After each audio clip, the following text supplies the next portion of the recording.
Hello students, চলো আজকে আমরা একটা নতুন ইন্টারেস্টিং জিনিস শিখতে চলছি। সেটা হচ্ছে পেন্ডুলাম ইন এ লিফট। মানে এর কথা হচ্ছে কি, একটা পেন্ডুলামকে আমি রেখেছি কোথায়, সেটা লিফটে আছে। তবে দেখো, এই যে লিফট আছে সেটা এ এক্সেলারেশন নিয়ে, মানে এ ত্বরণ নিয়ে, এক্সেলারেশনের বাংলা হচ্ছে ত্বরণ, ঠিক আছে। এ এক্সেলারেশন দিকে উপরের দিকে মুভ করছে। ওকে, তাহলে এটা যদি এ এক্সেলারেশন নিয়ে উপরের দিকে মুভ করতে থাকে তাহলে কি হবে দেখো এবার। তাহলে দেখো, পেন্ডুলামটা তো এরকমভাবে অসিলেট করছে, এরকমভাবে অসিলেট করছে পেন্ডুলামটা, তাই না? তো যখন পেন্ডুলামটা অসিলেট করছে দেখো, আর যেহেতু লিফটটা উপরের দিকে যাচ্ছে, কত এক্সেলারেশন নিয়ে, এ নিয়ে, তাহলে দেখো কি হয়, তোমরা যখন একটা গাড়িতে বসে থাকো, হঠাৎ করে গাড়িটা চলতে শুরু করেছে, তোমরা পিছনের দিকে সরে যাবে। তার মানে এই যে পিছনের দিকে সরে যাচ্ছ, এই ফোর্সটাকে বলা হয় সিউডো ফোর্স। Pseudo force. দেখো পেছনের দিকে একটা বল কাজ করছে না, ফোর্স কাজ করছে না। হঠাৎ করে একটা, তুমি গাড়িতে আছো, হঠাৎ করে গাড়ি চলতে শুরু করলো, তুমি পেছনের দিকে সরে যাবে। তার মানে পেছনের দিকে যে ফোর্সটা, ব্যাকওয়ার্ড ডাইরেকশনে যে ফোর্সটা কাজ করছে, এটাকে বলে সিউডো ফোর্স। তাহলে দেখো, এই যে একটা পেন্ডুলাম আছে, পেন্ডুলামের নিচের দিকে একটা ফোর্স কাজ করবে, তাই না? সে ফোর্সটা কি, সিউডো ফোর্স। যেহেতু এ এক্সেলারেশন নিয়ে উপরের দিকে যাচ্ছে, তাহলে নিচের দিকে যে ফোর্সটা কাজ করবে সেটা কত হবে, এম এ হবে। আশা করি বুঝতে পেরেছো, নিচের দিকে যে ফোর্সটা কাজ করবে সেটা কত হবে, এম এ। ওকে, তাহলে এই ফোর্সটা হলো এম ইন্টু এ। ঠিক আছে। আচ্ছা, এবার দেখো পেন্ডুলাম, দেখো এটা ছিল ওর মিন পজিশন, মানে এটা ছিল মিন পজিশন, মানে এখানে ছিল পেন্ডুলামটা, এবার সরে গেছে কতটা দূরে। এটা তো অসিলেট করছে না, এরকম এরকম ভাবে সরছে।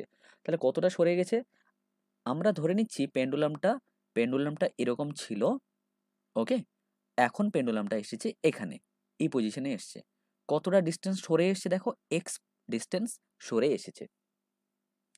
তাহলে আমাকে একটা টুক করে বলে দাও তো, যে এই দেখো পেন্ডুলামের উপর কি কি ফোর্স কাজ করছে। তাহলে পরিষ্কারভাবে জানা যাচ্ছে ভাই, নিচের দিকে একটা ফোর্স কাজ করছে, এমজি। আরেকটা ফোর্স নিচের দিকে কাজ করছে না, সিউডো ফোর্স, সেটা কত, এম এ। তার মানে টোটাল ফোর্স হয়ে গেল M into G plus a. ওকে, বোঝা গেছে। তাহলে টোটাল ফোর্স কত হলো, এম ইন্টু জি প্লাস এ। ক্লিয়ার? আচ্ছা, সবাই লিখে নিয়েছো? ভালো করে লিখে নাও। তাহলে টোটাল ফোর্স যে এই পেন্ডুলামের উপর কাজ করছে ডাউনওয়ার্ড ডাইরেকশন, মানে নিচের দিকে, সেটা কত হয়েছে, M into G plus a. ওকে, তাহলে আমাদের পেন্ডুলামটা এরকম ছিল। এখানে যে এখান পেন্ডুলামটা আছে এখন এই অবস্থানে, এই কন্ডিশনে আছে তো। তাহলে দেখো এখানে কতটা সরে এসেছে, এক্স ডিস্টেন্স সরে এসেছে। আর নিচের দিকে যে ফোর্স কাজ করছে সেটা কত হলো, এম ইন্টু জি প্লাস এ। বোঝা গেছে? ক্লিয়ার? তাহলে ভেবে দেখো তো, এই অ্যাঙ্গেলটা যদি থিটা পরিমাণ সরে থাকে, তাহলে নিশ্চয়ই এখানে যদি আমি একটা কম্পোনেন্টটাকে ভেঙে নিই, তাহলে এটাও থিটা হবে। তাহলে এটা কত হবে, এম ইন্টু জি প্লাস এ, কত হবে, কস থিটা হবে। আর এদিক বরাবর ফোর্স কত, এদিক বরাবর এই যে এমজির, এই যে এম ইন্টু জি প্লাস এ আছে, এর কম্পোনেন্টটা কত হবে, তাহলে এটা হবে এম ইন্টু জি প্লাস এ, কত হবে, ইন্টু সাইন থিটা। তার মানে কি বোঝা যাচ্ছে, দেখো এই যে এম ইন্টু জি প্লাস এ কম্পোনেন্টটা আছে, এটা পেন্ডুলামটাকে আবার আগের কন্ডিশনে নিয়ে আসতে চাইছে। দেখো বোঝা গেছে না জানি। আরে ভাই, পেন্ডুলামটা তো দুলছে, তাই না? পেন্ডুলাম তো দুলছে।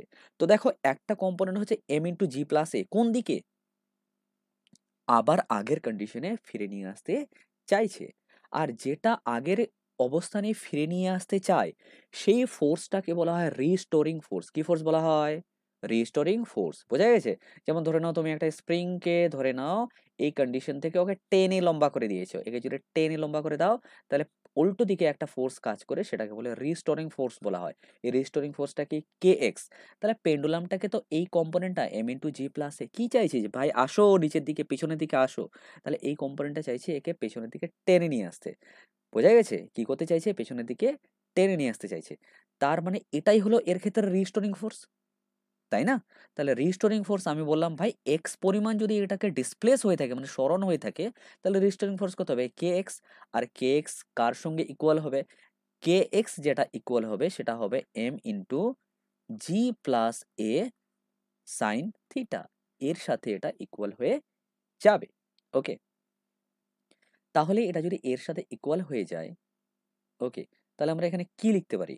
এবং আমরা তো এটা পরিষ্কারভাবে জানি, যে ভাই এই যে কে আছে না, এই কেটাকে কি বলা হয়। আচ্ছা, আমি এটাকে আরেকটু ভাবে সাজিয়ে নিই, কে এক্স লিখলাম, এম ইন্টু জি প্লাস এ তো লেখা হয়ে গেছে। আচ্ছা সাইন থিটা যদি দেখো থিটা যদি খুব স্মল হয় মানে খুব ছোট্ট একটা যদি থিটা হয় তাহলে সাইন থিটাকে কি লেখা যায় জানো? টেন থিটা লেখা যায়। কি লেখা যায়? Tan theta. তাহলে বন্ধুরা আমি কি লিখতে পারি ভাই কে এক্স ইকুয়ালস টু কত? এম ইন্টু জি প্লাস এ টেন থিটা। আরে ভাই টেন থিটাটা কত একটু মনে মনে ভেবে নাও তো। টেন থিটা মানে কি? লম্ব বাই ভূমি মানে পারপেন্ডিকুলার বাই বেস। আরে দেখো পারপেন্ডিকুলার কোনটা? এটাই তো হবে পারপেন্ডিকুলার, এতটা তো ডিসপ্লেস হয়েছে। এটা তো পারপেন্ডিকুলার, এই পারপেন্ডিকুলার কত? এক্স, তাই না? আরে বেস কত ভাই? এল। এই যে পেন্ডুলামের লেন্থ কত ছিল? দৈর্ঘ্য কত ছিল? এল। তাহলে যদি পেন্ডুলামের যদি লেন্থ এল থাকে তাহলে বেস কত হবে ভাই? যেটা টেন থিটা আমরা জানি পারপেন্ডিকুলার বাই বেস মানে লম্ব বাই ভূমি। তার মানে পারপেন্ডিকুলার হচ্ছে এক্স আর বেস হচ্ছে এল। বোঝা গেছে? ওকে। তাহলে দেখো এখান থেকে আমার কি কি ক্যান্সেল হবে। দেখো এক্স আর এক্স কি হয়েছে? ক্যান্সেল হয়ে গেছে। তাহলে এক্স অ্যান্ড এক্স যদি ক্যান্সেল হয়ে যায় তাহলে আমি এখানে কি লিখতে পারবো? তাহলে আমি একটা জিনিস পরিষ্কার এখানে যেটা লিখতে পারবো, দেখো আবার সিম্পল হারমোনিক মোশন থেকে হয়তো তোমরা এটা জানো যে কে বাই এম কে লেখা হয় ওমেগা স্কোয়ার, তাই নয় কি? কে বাই এম কি? Omega square. আচ্ছা, তাহলে ওমেগা আবার ওমেগা স্কোয়ার মানে কত? আবার ওমেগা মানে কত? টু পাই বাই টি। তাহলে কি লিখতে পারি এখানে ভাই টু পাই বাই টি এর square equals to K by M. তার মানে এখান থেকে এটা পরিষ্কার যে টি মানে টাইম পিরিয়ড হয়ে যাবে এই ইকুয়েশন থেকে two pi root over K by M. তাহলে এই ইকুয়েশনটাকে আমি এখানে ইউজ করব। তাহলে দেখো আমি যদি এখানে ইউজ করি আমরা কে এর ভ্যালু পেয়ে গেছি। কে কত পেয়েছি? এম ইন্টু জি প্লাস এ। তাহলে লিখতে পারি টু পাই ইন্টু কে এর জায়গায় কত লিখবো? এম ইন্টু জি প্লাস এ লিখবো। হয়েছে? ওকে, বোঝা গেছে না জানি? কিছু ভুল হয়নি তো? হয়তো কিছুটা একটা হালকা ভুল হলো। এখানে এটা হবে কে বাই এম হবে না, এটা এম বাই কে হয়ে যাবে। এম বাই কে হবে। ওকে। তার মানে এই যে ইকুয়েশনটা দাঁড়াবে এই ইকুয়েশনটা হবে কত দেখো? এই ইকুয়েশনটা হবে এটাই যে টু পাই তো লিখলাম, ওকে, ইন্টু এম তো ছিলই, কে মানে কত? M into G plus A, right? আর নিচে এল আছে তাহলে এল। দেখো এই এম আর এ এম ক্যান্সেল হয়ে যাবে, তাই না? ক্লিয়ার? তাহলে শুধুমাত্র কি দাঁড়ালো? তাহলে শুধুমাত্র থাকলো two pi root over l by g plus a. Okay, এটাই হলো আমাদের অ্যান্সার। দেখো বোঝা গেছে না জানি? দেখো বোঝা গেছে না জানি? পরিষ্কার বুঝে নাও, ঠিক আছে? পরিষ্কারভাবে বুঝে নাও। না বুঝলে কমেন্ট সেকশনে সবাই জানাবে কোথায় কোথায় তোমাদের অসুবিধা আছে।